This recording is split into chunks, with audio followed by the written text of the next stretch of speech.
Bonsoir à toutes et à tous. Donc, vous voyez bien, ça va. Je vais vous parler effectivement d'un thème qui est peut-être bien connu pour certains, moins bien connu pour d'autres, qui est le thème des enfants trouvés, des enfants.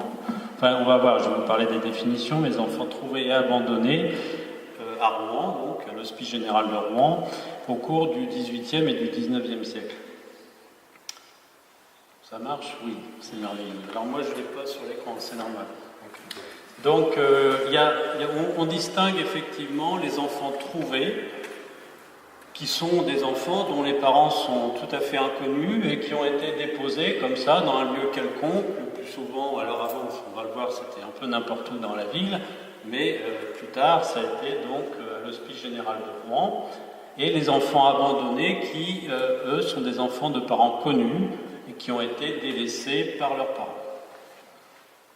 Donc moi, je vais plutôt, là, ce soir, vous parler des enfants trouvés, mais leur histoire se mélange un petit peu. Alors là, vous avez une gravure assez connue, assez classique, qui montre cet enfant déposé, alors soit au pied, sur le perron d'un hôpital, ou bien une demeure, souvent un peu cossue, pour que l'enfant soit choyé.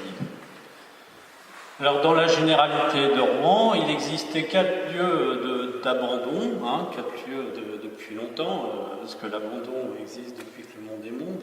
Mais en tout cas, pour l'époque qui nous intéresse, il y avait 4 lieux, Rouen, Le Havre, Dieppe et Fécamp, en sachant que Dieppe et Fécamp, c'était assez résiduel, c'était essentiellement Rouen et un peu pour Le Havre. Donc c'est à Rouen, effectivement, qu'étaient déposés ces enfants, pour le plus grand nombre. Et ce qu'on constate dans la dernière partie, dans le dernier quart du XVIIIe siècle, c'est une très forte augmentation des abandons. Vous voyez par exemple donc, à Rouen, le pic, on a heureusement conservé tous les registres des enfants abandonnés, qui sont visibles pour la plupart aux archives départementales. Et ces registres très complets, très détaillés, nous permettent de connaître le nombre exact d'enfants déposés. Donc, vous voyez, on comptait chaque année plus de 600 enfants exposés à Rouen, avec des pics comme en 1802 et en 1831, où on a comptabilisé plus de 900 enfants. Donc 2 autres gravures, il y en a une de Daumier d'ailleurs à gauche, qui est connue, mais donc vous voyez là l'illustration des parents souvent déchirés par la nécessité d'abandonner leur enfant. Et là vous voyez une mère qui dit adieu à son enfant avec déjà la sœur qui tend les mains autour d'abandon. Alors à Rouen précisément, les enfants ont été abandonnés le plus souvent, enfin les enfants qui étaient trouvés étaient portés à l'Hôtel-Dieu. Donc l'Hôtel-Dieu c'était près de la cathédrale jusqu'en 1758, puis après l'Hôtel-Dieu a déménagé là où se trouve la préfecture. D'ailleurs demain, la préfecture est ouverte depuis longtemps, ça n'avait pas eu lieu, et on va faire visiter l'Hôtel-Dieu demain. Donc, alors lorsque l'hôpital général fut fondé, alors il y a eu d'abord le bureau des pauvres valides au XVIe siècle qui a été fondé, puis ensuite, grâce à Louis XIV, à la générosité de Louis XIV, il y a eu la fondation de l'hôpital général. L'hôpital général avait pour vocation d'accueillir les enfants trouvés et abandonnés, les petits-enfants, les orphelins et les abandonnés. Et donc pendant quelques années, ils ont été un petit peu déposés à l'Hôtel-Dieu, un peu à l'Hospice général. Parfois, ils étaient à l'hôpital général, ils partaient en nourrice à l'Hôtel-Dieu, parce que c'est là que les mamans accouchaient. Donc des fois, on mettait les abandonnés là où il y avait la gésine, comme on appelait, pour que les bébés puissent être nourris. Mais finalement, les mères, ils n'en voulaient pas tellement. Donc, il y a eu comme ça les 2 hôpitaux qui ont été utilisés, mais à partir de 1779, ça a été uniquement l'Hospice général. Alors, on peut faire, puisqu'on a tous les éléments dans les registres, on peut faire des statistiques, et vous voyez que 86% des enfants exposés avaient moins d'1 mois, et les 2 tiers avaient moins de 2 jours. Donc, ils étaient vraiment exposés le plus souvent juste après la naissance. Et la majorité d'entre eux étaient issus de couples illégitimes, non mariés. On rappelle quand même qu'il n'y avait pas de contraception et qu'il y avait beaucoup de difficultés, effectivement, de pouvoir accueillir dans les familles des enfants illégitimes.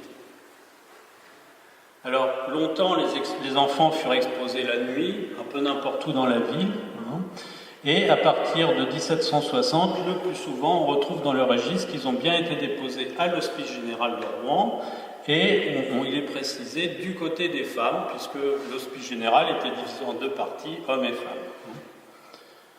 Et je rappelle que l'Hospice général, il était également appelé le bureau, le grand bureau des pauvres valides, et on appelait ces enfants les enfants du bureau ou les bureautins.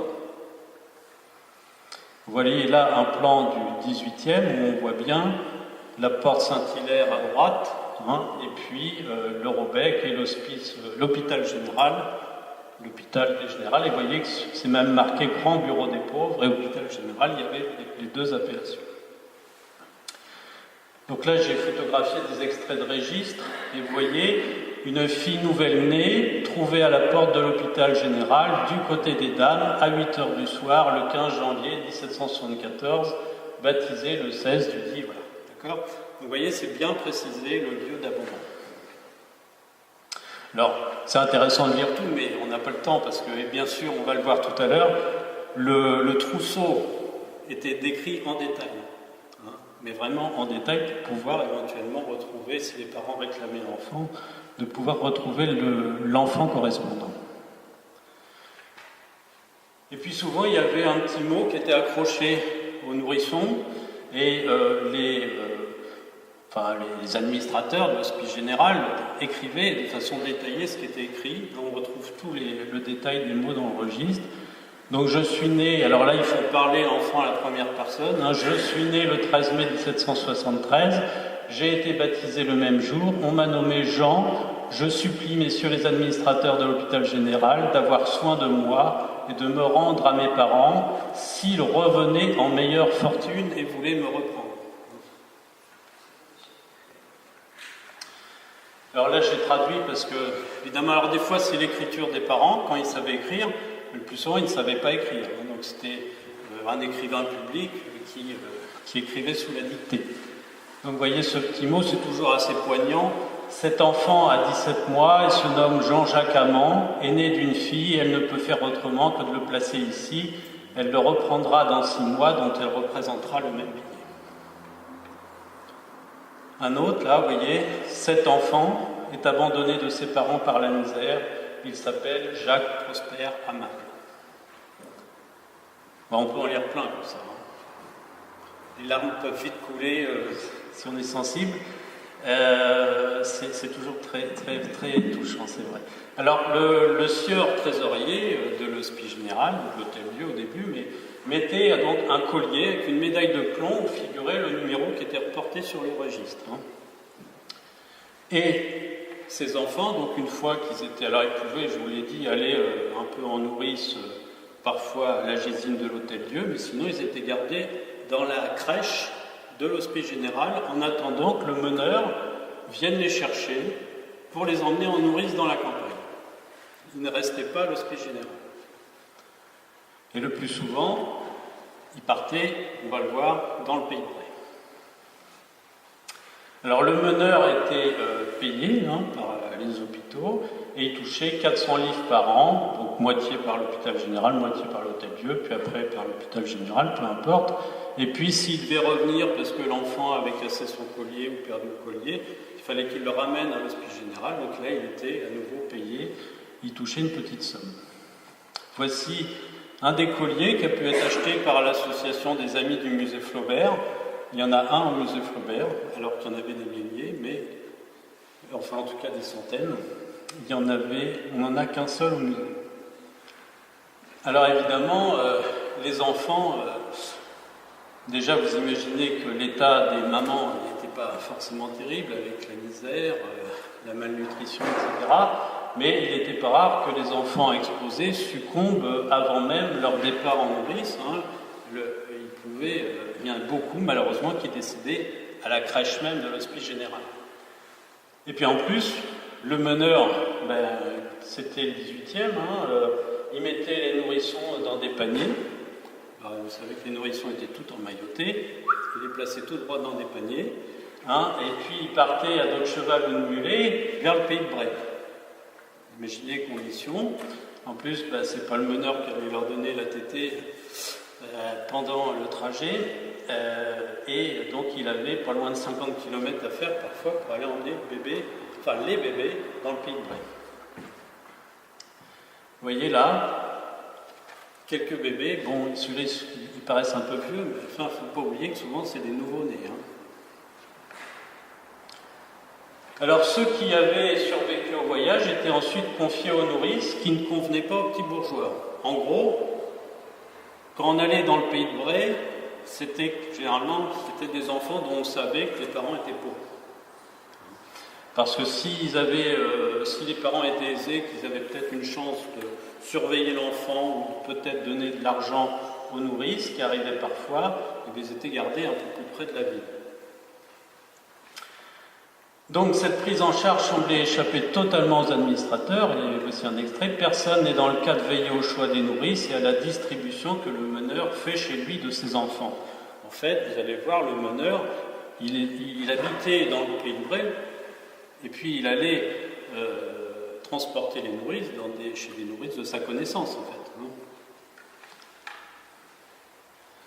Alors, on ne va pas rentrer dans les détails, mais il faut bien comprendre que les nourrices, elles ne faisaient pas ça gratuitement, donc elles recevaient, heureusement pour elles, mais elles recevaient donc une pension. Alors, vous voyez, tout est détaillé, on ne va pas rentrer dans le détail, mais il y a tant pour les 6 premiers mois, tant pour les 6 autres mois, et voilà, jusqu'à 2 ans, en sachant que normalement, les nourrices devaient obtenir une sorte de certificat qui était une attestation délivrée par le curé de la paroisse. Hein.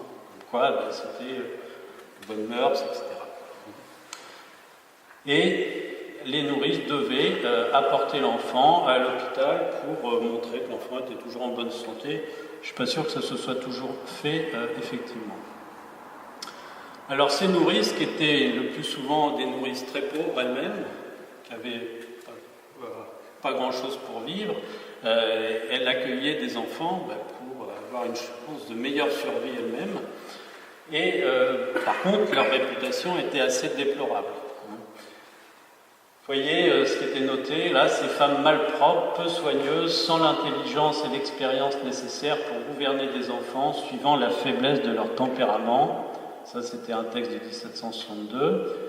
Un autre, ces espèces de femmes qui apportent d'autant moins de soins que souvent elles ne perdent rien à la mort de l'enfant qui leur est confié, parce que peu de jours après, on leur en donne un autre. Et voilà, on dénonçait la petite quantité ou la mauvaise qualité du lait des nourrices. Vous allez voir que souvent, c'était des femmes qui étaient bien incapables d'allaiter, puisqu'elles étaient beaucoup trop vieilles pour cela. Donc, elles n'avaient absolument pas de lait, et les enfants, vous allez le voir, étaient nourris comme il se pouvait. Donc, vous voyez la malpropreté, leur indigence, leur avarice. Vous voyez, le lait est insuffisant, l'enfant périt d'inanition s'il n'a pas les moyens d'y suppléer par de bons aliments. Si elle lui en donne en assez grande quantité mais de mauvaise qualité, elle lui farcit les entrailles de sucs indigestes et mal préparés. De là, ces gros ventres squireux les écrouellent et qui leur font traîner une vie misérable et languissante. Vous voyez, ça c'était un rapport du Collège des médecins de 1762. Et voilà, donc là on a une caricature d'une nourrice qui gave son gamin qui est quasi mort, là d'ailleurs. Vous voyez, totalement dénutri avec, là, on voit bien le ventre proéminent. Donc tant plus qu'on leur y donne de bouillie, tant plus qu'ils dorment, on recommence sitôt qu'ils se réveillent. Mesdames, il y a des fois qui se réveillent, point. Alors voilà encore dans ce même rapport, elle le laisse, la nourrice, entourée d'excréments et crier jour et nuit. C'est une atmosphère putride qui l'inspire perpétuellement et qui corrompt ses liqueurs. De là la maigreur et le teint livide qu'on leur remarque et la mort. Alors ça c'est une gravure beaucoup plus tardive de la fin du 19e, mais qui peut évoquer un petit peu ce que pouvait être l'intérieur des nourrices, peut-être du pays de Bray, puisque là c'est dans la Beauce, au 18e et au 19e. Alors parfois, il y a des nourrices qui étaient poursuivies. s'il y avait des abus. Et là, on voit, vous voyez, j'avais retrouvé ça aux archives départementales, une sentence du 5 mars 1777 qui condamnait une nourrice ayant eu chez elle jusqu'à 7 ou 8 enfants, les ayant laissés manquer du nécessaire et les avoir tenus malproprement. Voilà, puis en plus, forcément, dès qu'ils vieillissaient un peu, les nourrices exigeaient d'eux des travaux, les enfants mal nourris, des travaux au-dessus de leur force qui achèvent de détruire leur constitution. Alors ça, j'ai retrouvé ça, c'est assez instructif. Vous voyez que les hospices, l'administration des hospices avait pris une délibération en août 1765, qui disait qu'il sera fait note, sur le livre des enfants trouvés, que dorénavant, il ne sera jamais donné d'enfant à nourrir à Marie Falaise, femme de Jean Simon. Et qu'est-ce qu'on voit à gauche en marge ? On ferme les yeux sur cet article, parce que l'hôpital avait besoin de nourrices, et quelles que soient les conditions d'élevage, parce qu'on disait l'élevage nourricier, eh bien, on filait quand même les gamins à des nourrices pourtant connues pour leur défaut de soins.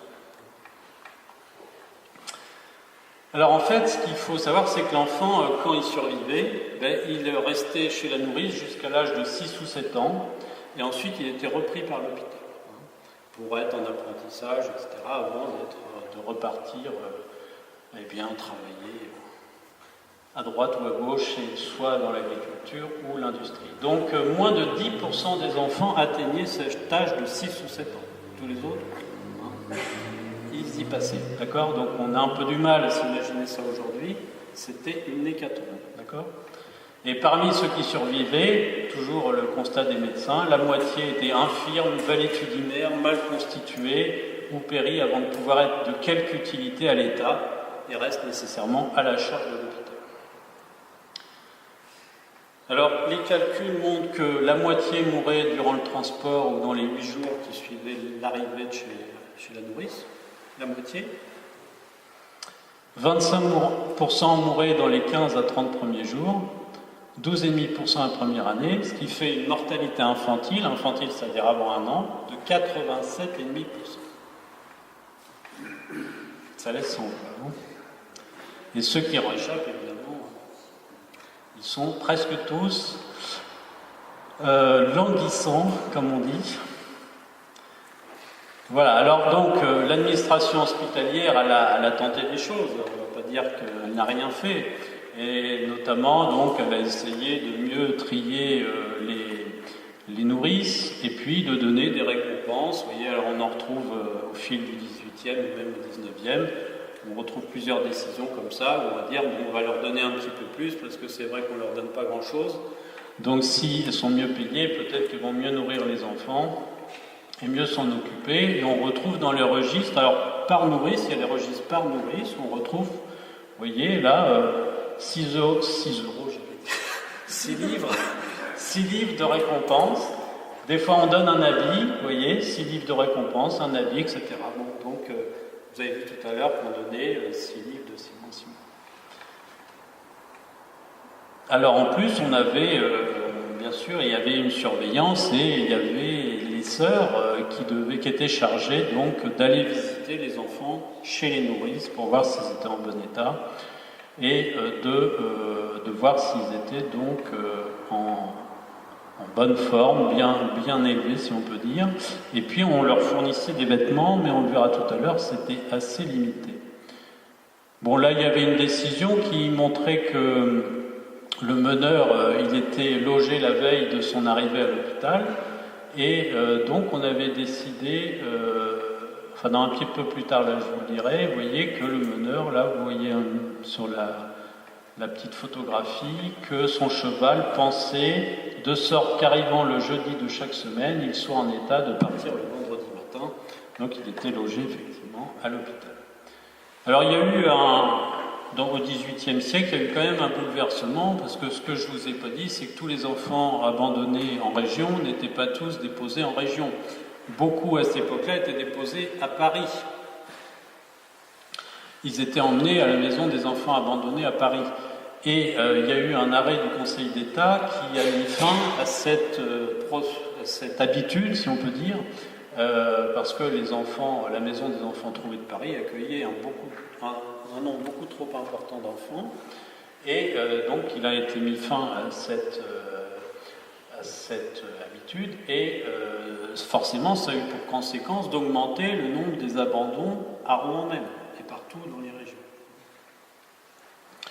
Donc ça n'a pas arrangé l'affaire des hospices de Rouen, puisqu'ils avaient de plus en plus de mal à trouver des nourrices, et des nourrices en plus qui, comme ils étaient mus par la nécessité, comme il est dit ici, rassemblaient jusqu'à 10 de ces enfants, vous voyez, afin de se procurer plus d'aisance. Donc finalement ça a eu pour conséquence de regrouper un maximum d'enfants sur un petit nombre de nourrices qui ne les accueillaient pas dans les meilleures conditions. Voilà, alors je vais passer là-dessus parce qu'il y a eu quand même plusieurs délibérations pour essayer d'améliorer le sort de ces enfants. Je passe là-dessus parce que les hôpitaux eux-mêmes ont fait une expérimentation, ils ont essayé de faire une crèche novatrice à l'hospice général, à côté de la porte Saint-Hilaire, c'était pas l'hospice général même. Ils ont essayé de créer une crèche novatrice où on allait nourrir les enfants avec du lait de vache. Et donc ça, c'était surveillé par les médecins, etc. Bon, j'ai écrit un article là-dessus, si pour ceux que ça intéresserait. Mais donc l'expérimentation, au bout du compte, avec l'avis des médecins, surveillance, les sœurs qui ont petits soins, etc., 90% de mortalité. Donc ils ont tout arrêté, et ils ont laissé repartir tous les enfants chez les nourrices qui ne faisaient pas mieux qu'eux. Alors là, il y a eu un arrêt en 1788 qui dit, attendu que le pas du cheval les fatigue, on va... Oui, parce qu'en fait, il y a eu un moment où on a arrêté de les transporter à cheval, on les a mis dans des carrioles pour les protéger des intempéries. Mais finalement, ils y sont revenus parce que c'était encore pire, apparemment, parce que les enfants ils devaient être ballottés dans les carrioles. C'était pas terrible. Bon, voilà, je passe, parce qu'on peut retrouver comme ça beaucoup de règles dans les règlements, beaucoup de tentatives d'amélioration. Je vais passer sur ces détails pour revenir sur le pays de Bray. Voilà, et puis donc finalement, au bout du compte, les nourrices, malgré les augmentations des salaires, si on peut dire, ou des primes, il y a toujours la plus grande difficulté à trouver un nombre suffisant de nourrices. Vous voyez, là on la porte à 100 livres. Là, cette fois, grand effort, au lieu de mettre un habit tous les 2 ans, c'était un tous les ans. Grande générosité, quand même. Un habit tous les 2 ans, c'était pas beaucoup quand même. Mais les enfants continuent à mourir. Bon, il y a eu ensuite, au début du 19e, une décision de Napoléon, on va dire ça, de créer, donc, d'institutionnaliser vraiment le tour d'abandon. Et là, il était demandé donc, à tous les arrondissements d'avoir au moins un tour d'abandon. Donc là, c'était une décision de l'État. Et donc à Rouen, on a un premier tour d'abandon qui a été... parce qu'avant, je vous ai dit, c'était à la porte de l'hôpital. On dit qu'il y a eu un tour en 1758, mais c'est pas prouvé en plus. Donc le vrai tour, il a fonctionné à partir de 1813. Et vous le savez, pour tous ceux qui sont là, je pense que vous êtes déjà allés à Charles-Nicolle. Et à gauche de l'entrée, vous avez toujours le tour d'abandon. Et vous voyez, il est noté, comme je vous l'ai dit tout à l'heure, qu'en 1831, il a accueilli 900 enfants. Ça veut dire que de l'autre côté du tour, bien sûr, il y avait les sœurs de l'hôpital.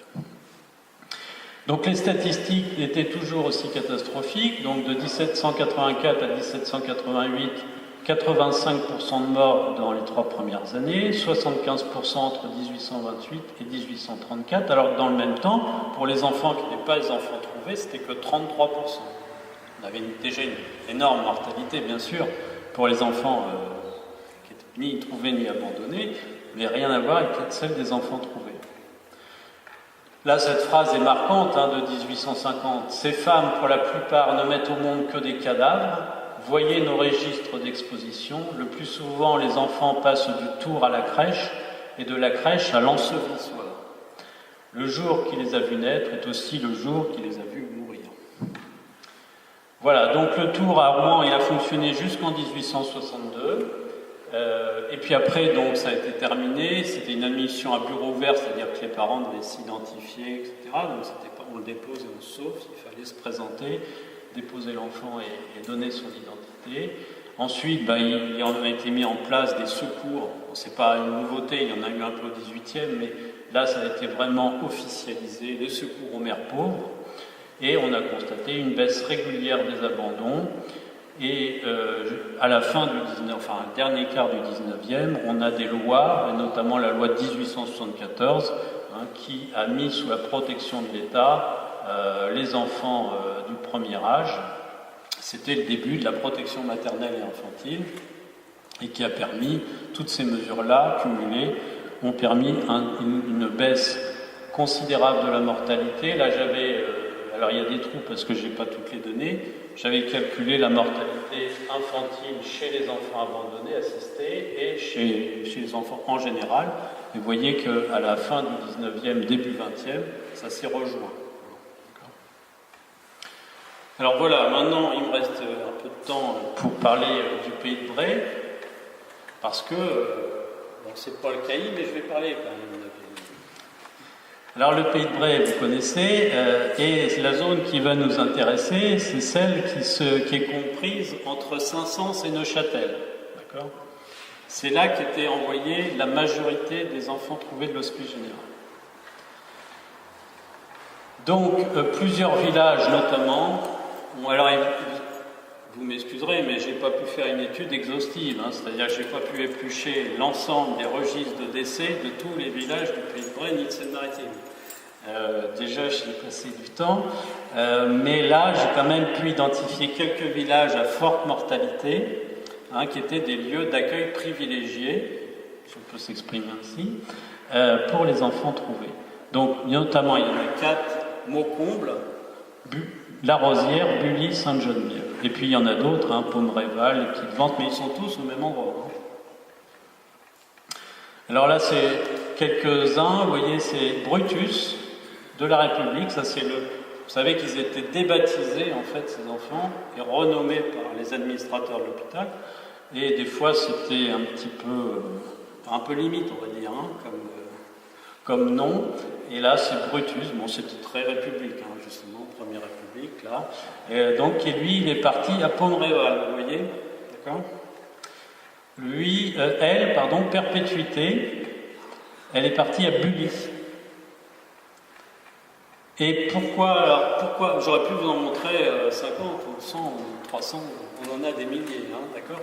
Pourquoi Saint-Saëns ? Parce que d'abord, il fallait éloigner les enfants de grands, parce qu'il y en avait qui trichaient, c'est-à-dire il y a des mamans, elles faisaient croire qu'elles abandonnaient leur enfant, mais finalement elles faisaient... elle connaissait la nourrice qu'elle allait récupérer, puis elle se partageait la prime, il y avait des trafics comme ça. Donc l'hôpital, il avait décidé d'éloigner les enfants de la ville. Donc il les mettait loin dans la campagne. Et puis pourquoi le Pays de Bray ? Parce que notamment, au cours du 18e, il y a une famille qui a eu le monopole du transport d'enfants, c'est le meneur, et il habitait donc Sainte-Geneviève. Alors c'était pas Léon, mais c'était Levasseur. Je ne sais pas s'il y a un lien, j'y peux rien.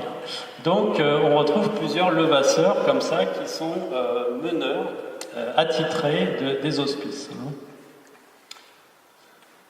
Donc là vous voyez sur cette carte de Cassini, vous avez Sainte-Geneviève où habitait le meneur, d'accord ?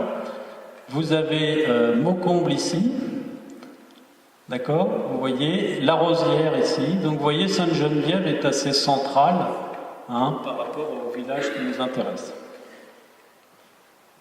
Alors Maucomble, je ne sais pas s'il y a quelqu'un de Maucomble ici, mais en tout cas Maucomble, c'est malheureusement, ça a été pendant des années un village mouroir, mais vraiment.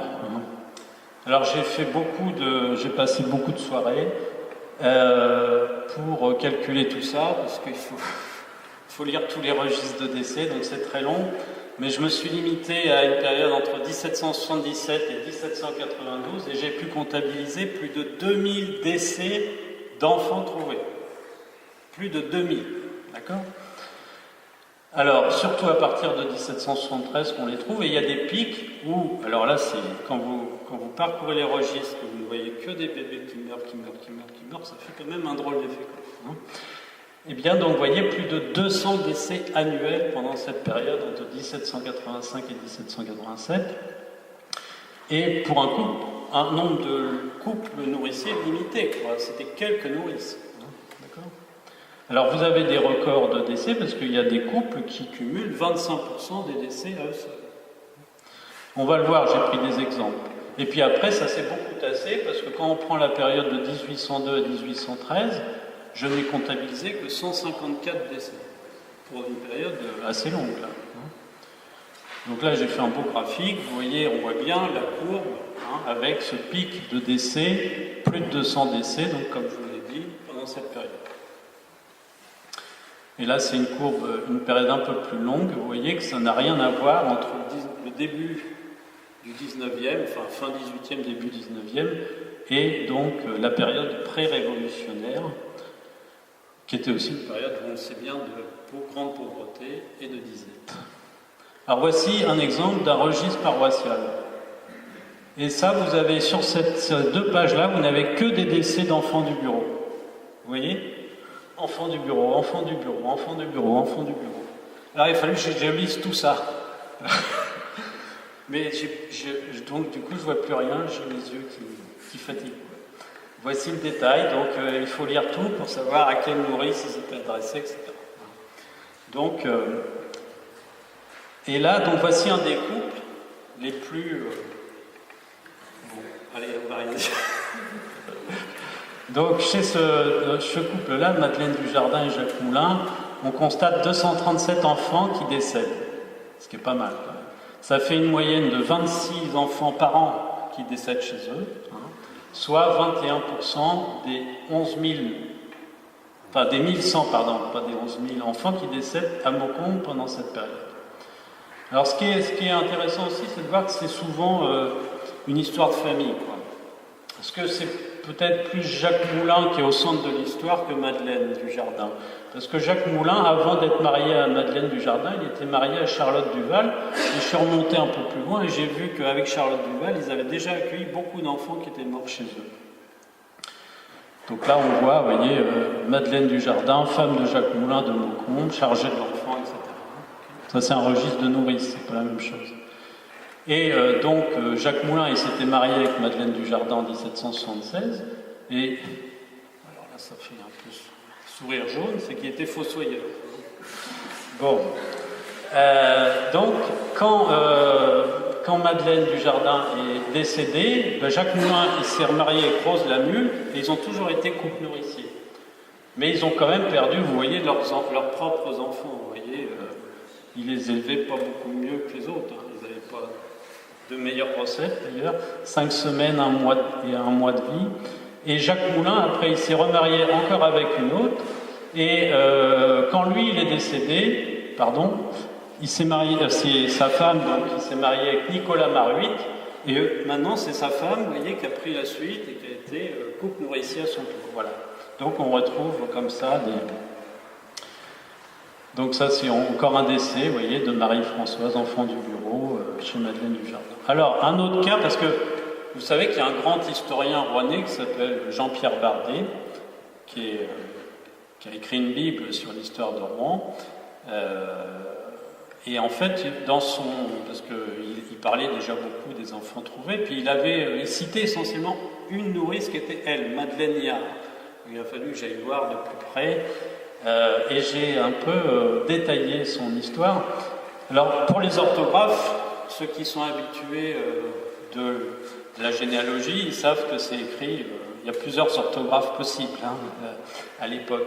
Donc, elle était née en 1744, et on la voit apparaître comme nourrice en 1776 avec son premier mari qui s'appelait Jean de la Forêt. Alors, la première année où elle apparaît, en 1777, elle détient déjà le record de décès avec 29 décès, soit 29% du total. Ensuite, son mari décède en 1782 et puis elle se remarie avec Jean-Pierre Carbonnier. Et ce couple-là il a eu le record de décès à Maucombe entre 1786 et 1790. Là, vous voyez Catherine Yard, alors c'est Madeleine, Catherine, Yard comme on veut l'écrire. Donc là, évidemment, il est décédé chez elle. Et donc, pendant 5 ans, entre 1786 et 1790, il y a eu 133 enfants qui sont décédés chez elle. En 1789, elle reçoit 19 bébés, les 19 sont morts. Au total, durant sa carrière, il y a ces 328 enfants qui sont morts chez elle. Et elle est décédée pas si vieille que ça, à 47 ans. Alors après, on trouve d'autres couples, les records, c'est toujours des records quand même. 252 enfants pour Catherine Auvray, Nicolas Coll. Chez Marie Pelgas, alors je vous dis orthographe, c'est 189 décès, 166 décès chez Catherine Lecoq et Pierre Robbe, 160 chez Catherine Leclerc et Pierre Letiche. Alors il y avait eu un article qui avait été publié au sujet des enfants décédés à Nesle-Normandeuse, des enfants du bureau de Paris qui étaient envoyés à Nesle-Normandeuse, encore plus loin. Mais quand on regarde les chiffres de décès, c'était ridiculement bas par rapport à ce qu'on a là dans le Pays de Bray.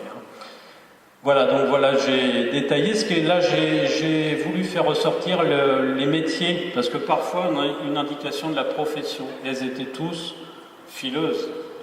C'était l'industrie de l'époque qui fleurissait dans les campagnes. Et bon, après, déjà à cette époque, les Anglais avaient ramené leur filature mécanique et les campagnes commençaient à se vider. Les ouvrières des campagnes partaient dans les villes, mais c'était une très grande pauvreté. Alors par contre, bon là, juste comme ça, dans ce village-là, il y avait quand même des riches, il n'y avait pas que des pauvres, parce qu'il y avait une verrerie. D'accord. Et la verrerie, elle était dirigée par un maître verrier qui s'appelait Messire Adrien Joseph de Cacré de Fontenelle. Et parfois, c'est Messire, Adrien Joseph de Cacré, écuyer sieur de Fontenelle. Voilà. Bon. Eh bien, même lui, il a perdu ses enfants aussi, pas tous peut-être, mais bien sûr, vous le savez bien, la mortalité infantile concernait tout le monde, mais pas dans les mêmes proportions. Alors voilà quelques autres villages, Bully, La Rosière, Sainte-Geneviève. Donc là on trouve pas mal d'enfants décédés à Bully. Vous voyez, en l'an 6, 74 enfants, 93% avaient moins de 3 mois. Moins de 3 mois. Donc je passe dans les détails. Alors là encore on retrouve différentes nourrices et puis toujours les mêmes métiers. Fileuse de lin ou fileuse de coton. Vous voyez comment c'est écrit, filleuse de filles de lin. Oui, filleuse de filles. Et vous voyez les âges des nourrices, ça c'est intéressant aussi. Vous imaginez qu'à 60 ans, peut-être pas beaucoup de lait. Voilà, La Rosière, beaucoup d'enfants décédés là encore, entre 1777 et 1791, et vraiment il y a des nourrices, on retrouve tout le temps leur nom. Marguerite Moutrel, c'est considérable. Donc je passe quand même. Sainte-Geneviève, donc pareil, on retrouve toujours les mêmes, Marie Bance ou Geneviève Levasseur, toujours les mêmes. Alors, Cailly, puisque en fait, tu m'avais dit, est-ce que Cailly, il y a quelque chose qui s'est passé à Cailly? Alors j'ai cherché quand même, mais j'ai eu du mal à trouver. Eh bien, il s'est passé des petites choses, mais c'est pas le Pays de Bray. Alors, d'abord, on retrouve quand même, j'ai pu retrouver quelques lieux de placement. Alors, il faut savoir quand même que les enfants, ils étaient dispersés dans tout le département. Et on en retrouve quelques-uns. C'était plus du tiers qui était dans le Pays de Bray. Sur 900 enfants, vous voyez, entre 6 et 900, bon. Donc, j'ai mis en noir 2 villages, parce qu'il y en a 2 où il s'est passé des choses plus particulières. Alors, à Saint-Georges-sur-Fontaine, on retrouve quand même pas mal d'enfants. Enfin, pas mal, rien à voir avec Maucombe, bien sûr, par exemple. Mais en l'an 5, puis décès d'enfants, vous voyez, et on retrouve donc quelques nourrices dont je passe les noms. Vous voyez là, Marie-Hippolyte, donc envoyée à nourrir chez Marie-Anne Taillefesse, femme de Joseph Vigneux, d'accord, de la commune de Saint-Georges-sur-Fontaine. Et là, vous voyez que Saint-Georges-sur-Fontaine-le-Bourg, parce qu'on disait Saint-Georges-sur-Fontaine-le-Bourg, c'est logique, parce que c'était au-dessus de Fontaine-le-Bourg, mais on ne le dit plus. Donc 1788, doyenné de Cailly. Désiré, enfant de l'Hôtel-Dieu, toujours à Saint-Georges. Champignon, c'est original. Donc Antoine qui était envoyé à... Alors des fois c'était écrit Saint-Georges-sur-Cailly. Rigobert à Saint-Georges-sur-Cailly aussi. Voilà, donc Fontaine-le-Bourg, on en trouve plusieurs aussi. Vous voyez, Aglore, je vais parler d'elle tout à l'heure si j'ai le temps, mais tu me diras. Donc vous voyez, Aglore, enfant naturel provenant de l'hôpital de la commune de Rouen, et en nourrice entre les mains de Marie-Rose Blin, etc. Donc une autre qui est partie à Fontaine-le-Bourg, puis après à Maucomble. Voilà, je passe. La rue Saint-Pierre, donc plusieurs enfants. Vous voyez, c'est quand même pas négligeable. 11 décès entre l'an 6 et l'an 10. Et puis, alors il y en a qui ont survécu parfois, hein. Je ne vais pas détailler, mais on retrouve quand même quelquefois des enfants qui ont survécu. Et donc, des fois il y a des enfants légitimes, on en retrouve aussi. Alors je vais parler de Colmar, parce que Colmar, il s'est passé quelque chose de particulier, c'est que chez un seul couple, vous voyez, Marguerite Caron et Thomas Noël, il y a 86 enfants qui sont décédés entre 1792 et 1796. Et donc, par exemple, en 1793, 32 enfants, ça fait partie des records. Je n'ai pas vu autant souvent.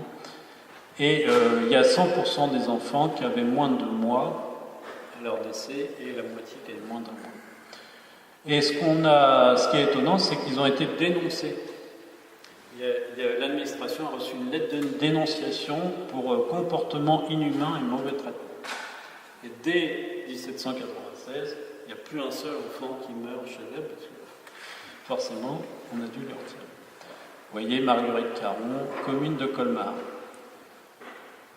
Je passe sur ce couple. Alors Saint-Germain, on ne retrouve pas grand-chose, un enfant, et puis à Cailly, j'en ai retrouvé qu'un seul, comme ça, mais évidemment, ce n'est pas exhaustif, mais on ne peut pas dire, c'est sûr, que Cailly a été un lieu d'accueil des enfants abandonnés. Voilà, ça c'était l'exemple de Cailly. Vous voyez, chez Marie-Madeleine Quevillon et Antoine Avril. Alors, je vais donner qu'un exemple parce que il faut que je l'arrête. Aglore, on va prendre le cas d'Aglore, décédé à Fontaine-le-Bourg. Alors, qu'est-ce qu'on retrouve sur le registre? Donc, le 25 Nivose, à 6 h du soir, a été trouvé exposé à la porte de l'Hospice Général à Rouen, un enfant de sexe féminin, nouveau-né, lequel, après avoir été déshabillé, s'est trouvé revêtu des effets ci-après, savoir. Là, je lis textuellement ce qui est écrit sur le registre. Un serre-tête, un béguin, un bord de linon, un bonnet d'indienne, fond blanc, fleurs rouges et bleues, doublé de toile, un pierrot à bord de mousseline, une cornette sans fond à bord de dentelle, un fichu d'indienne à bouquet, une chemise à brassière, une couchette et un langet de belinge de 2 bancs. Belinge, je ne sais pas. Est-ce que c'était Beaulinge? Je ne crois pas, mais je n'ai pas réussi à trouver ce que c'était. Le dit enfant était porteur d'un billet conçu en ces termes. Le 23 Nivose, j'ai accouché Marthe Mutel d'une fille qui a été nommée Marthe le 24 et enregistrée au bureau et canton de Buchy. L'enfant est à un inconnu ne m'ayant voulu déclarer autre chose. Son père s'appelle Marin Mutel, il n'est pas si inconnu finalement, demeurant à la commune de Legueville, je ne sais pas où c'est, est parti le 25. Et ça, c'est un officier de santé, c'est-à-dire un médecin qui avait rédigé cette notice. Cet enfant a été nommé au dit hospice Aglore, donc vous voyez le prénom donné par la mère Panier. Il ne fallait pas qu'il puisse être reconnu, retrouvé. Il lui a été donné un collier numéro 150, fait à Rouen, etc., et envoyé à nourrir. Alors souvent, quand je lisais envoyer à nourrir ou donner à nourrir, je ne pouvais pas m'empêcher de lire donner à mourir, parce que forcément. Et cet enfant, donc, est décédé le 3 Nivose en 7, vous voyez, enfant naturel, dans l'hôpital de la commune de Rouen, est mort le 2 Pluviose, etc. Donc, elle est née le 12 janvier, mise en nourrice à 4 jours, le 16 janvier, et forcément décédée le 21 janvier. Voilà, puis il y a Cléopâtre, on aurait pu, je vais passer, mais c'est un peu le même genre, on retrouve la même chose. C'est toujours intéressant de lire les détails. Vous voyez, je m'appelle Julie, il y a toujours la description des morceaux de tissu pour les reconnaître, etc. Voilà, alors il y en a qui ne sont pas tous morts. Je vais passer. Et quand même, là, vous voyez, il y a quelques photos des tissus où des marques étaient donc enregistrées dans les registres. Et j'ai mis in memoriam parce que je crois qu'il faut avoir en mémoire ces décès. Et là, on pourrait construire des cimetières à Maucombe ou à Bully ou à Rosières avec des milliers et des milliers de croix. Hein. Voilà, en tout cas, voilà, je voulais vous faire partager le triste sort de ces enfants trouvés. Et je vous remercie. Je me remercie bien sûr le maire, son équipe, et puis les archives départementales, le musée qui m'a prêté aussi ses archives, et Jacques Iborra qui m'avait communiqué quelques articles intéressants. Merci de votre attention, j'étais un peu long.